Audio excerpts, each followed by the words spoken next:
Hello ഒപ്പം നിൽക്കുന്ന ഒരു ചിക്കൻ നങ്കി സിനിമകളുടെ കളക്ഷൻ അപ്ഡേറ്റ് സംസാരിക്കാനായിട്ടാണ് എല്ലാത്തിരിക്കണമെങ്കിൽ സബ്സ്ക്രൈബ് ചെയ്യുക. ആദ്യം തന്നെ പറയാൻ പോകുന്നത് ധനുഷ് നായകനായി വന്ന നമ്മുടെ റയാൻ എന്ന സിനിമേൻ്റെയാണ്, അല്ലെങ്കിൽ റായൻ എന്ന സിനിമയുടെ കളക്ഷനാണ്. കേരള ബോക്സ് ഓഫീസിൽ 3 ദിവസം കൊണ്ട് സിനിമ ആദ്യ ദിവസം 1,03,00,000 നേടിയെടുത്തത്. രണ്ടാം ദിവസം സിനിമയ്ക്ക് 90 ലക്ഷമാണ് നേടിയെടുക്കാൻ സാധിച്ചിരിക്കുന്നത്. മൂന്നാം ദിവസത്തെ കളക്ഷൻ നോക്കുകയാണെങ്കിൽ 1,17,00,000 കാണാൻ സാധിക്കുന്നത്. അങ്ങനെ കേരളത്തിൽ നിന്ന് 3 ദിവസം പിന്നിടുമ്പോൾ കേരള ബോക്സ് ഓഫീസ് കളക്ഷൻ അനുസരിച്ച് സിനിമയ്ക്ക് 3,10,00,000 കാണാൻ സാധിക്കുന്നത്. നല്ലൊരു ഓപ്പണിംഗ് വീക്കെൻഡാണ് ഇപ്പോൾ നമ്മുടെ റായൻ അല്ലെങ്കിൽ റയാൻ എന്ന് പറഞ്ഞ നമ്മുടെ ധനുഷ് നായകനാകുന്ന സിനിമ നേടിയെടുത്തിരിക്കുന്നത്. ഒരു ബ്ലോക്ക് ബസ്റ്റർ വിജയത്തിലോട്ട് തന്നെയാണ് പോകുന്നത്. ഇനി വേൾഡ് വൈഡ് കളക്ഷൻ നോക്കുകയാണെങ്കിൽ ഓൾമോസ്റ്റ് 3 ദിവസം കൊണ്ട് സിനിമ 75 കോടിയും കംപ്ലീറ്റ് ആയിട്ടുണ്ട്. എന്തായാലും ഇതുവരെ വന്നതിലെ കോളിവുഡിലെ ഒരു വമ്പൻ ബ്ലോക്ക് ബസ്റ്റർ സിനിമയാവാൻ പോവുകയാണ് റായൻ എന്ന് പറഞ്ഞ നമ്മുടെ ധനുഷ് നായകനായ cinema. Devadoothan സിനിമേൻ്റെ release 4K Dolby ക്വാളിറ്റിയിലായിരുന്നു കഴിഞ്ഞ ദിവസം തിയേറ്റർ റിലീസിന് വന്നത്.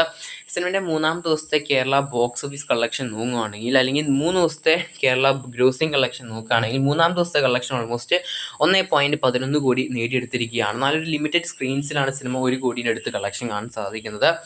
നമ്മുടെ ജിത്തു ജോസഫ് പ്രസൻറ്റ് ചെയ്ത നമ്മുടെ ലെവൽ ക്രോസ് ദുരന്തം തന്നെയാണ്.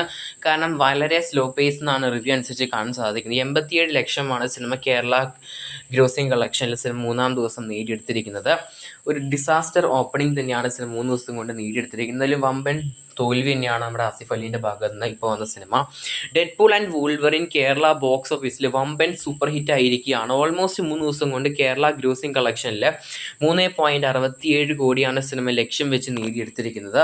ഇനി 3 ദിവസത്തെ വേൾഡ് വൈഡ് കളക്ഷൻ നോക്കുകയാണെങ്കിൽ ഡൊമസ്റ്റിക് ആയിട്ട് ഓൾമോസ്റ്റ് $205 മില്യൺ ആണ് കാണാൻ സാധിക്കുന്നത്. ഇൻ്റർനാഷണലി ആയിട്ട് $223.30 മില്യൺ കാണാൻ സാധിക്കുന്നുണ്ട്. ടോട്ടൽ ഗ്രോസ് കളക്ഷനായിട്ട് $438.30 മില്യൺ കാണാൻ സാധിക്കുന്നത്. ടോട്ടൽ ഗ്രോസ് ആയിട്ട് ആകെ ബഡ്ജറ്റ് വരുന്നത് $200 മില്യൺ ആണ്. സിനിമ കിണ്ണങ്കാച്ചി കളക്ഷനിലോട്ടാണ് പോകുന്നത്. ഇനി ഇതുവരെ വന്ന സൂപ്പർ ഹീറോ മൂവീസിൽ ബിഗ്ഗസ്റ്റ് ഓപ്പണിംഗ് നോക്കുകയാണെങ്കിൽ 6-ാം സ്ഥാനവും സിനിമ നേടിയെടുത്തിട്ടുണ്ട് ഡെഡ്പൂൾ ആൻഡ് വൂൾവറിനെ. 1-ാം സ്ഥാനം അവെഞ്ചർ എൻഡ് ഗെയിമാണ്. $1.22 ബില്യൺ ഇപ്പോഴും ഏതൊരു സൂപ്പർ ഹീറോ മൂവീസിനും തിറക്കാൻ സാധിച്ചിട്ടില്ല. 2-ാം സ്ഥാനം അവെഞ്ചേഴ്സ് ഇൻഫിനിറ്റി വാർ ആണ്. $640 മില്യൺ ആണ് 2-ാം സ്ഥാനം. 3-ാം സ്ഥാനം സ്പൈഡർമാൻ നോ വേ ഹോം ആണ്. $600 മില്യൺ. പിന്നെ അതുപോലെ തന്നെ 4-ാം സ്ഥാനം ക്യാപ്റ്റൻ മാർവൽ ആണ്. $456 മില്യൺ. 5-ാം സ്ഥാനം ഡോക്ടർ സ്ട്രേഞ്ച് 2-ാം ഭാഗം $450 മില്യൺ. അങ്ങനെ 6-ാം സ്ഥാനം ഡെഡ്പൂൾ ആൻഡ് വൂൾവറിൻ അങ്ങനെ $438.3 മില്യൺ അങ്ങനെ ബിഗ്ഗസ്റ്റ് ഓപ്പണിംഗ് വീക്കെൻഡ്സിൻ്റെ ലിസ്റ്റിൽ ഇടം പിടിച്ചിരിക്കുകയാണ്. എന്തായാലും ഡെഡ്പൂൾ എന്തായാലും കേരള ബോക്സ് ഓഫീസിൽ സൂപ്പർ ഹിറ്റായി മാറിയിരിക്കുകയാണ്. എന്തായാലും ഇനിയും സിനിമ കാണാത്തവർ കാണുക. ഒരു വമ്പൻ ട്രീറ്റ് തന്നെയാണ് മാർവൽ ഫാൻസുകാർക്ക്, എല്ലാ മാർവൽ സീരീസ് ആണെങ്കിലും മൂവീസ് ആണെങ്കിലും ഫോളോ ചെയ്യുന്നവർക്ക്. എന്തായാലും നമുക്ക് സിനിമ കണ്ടവർ എന്തായാലും അഭിപ്രായം അൺബോക്സ് ചെയ്യപ്പെടുന്നത്. കൂടുതൽ സിനിമ കളക്ഷൻ റിവ്യൂ അപ്ഡേറ്റ്സ് ആയിട്ട് ചാനലിൽ പോയി സബ്സ്ക്രൈബ് ചെയ്യുക. Stock studios YouTube channel.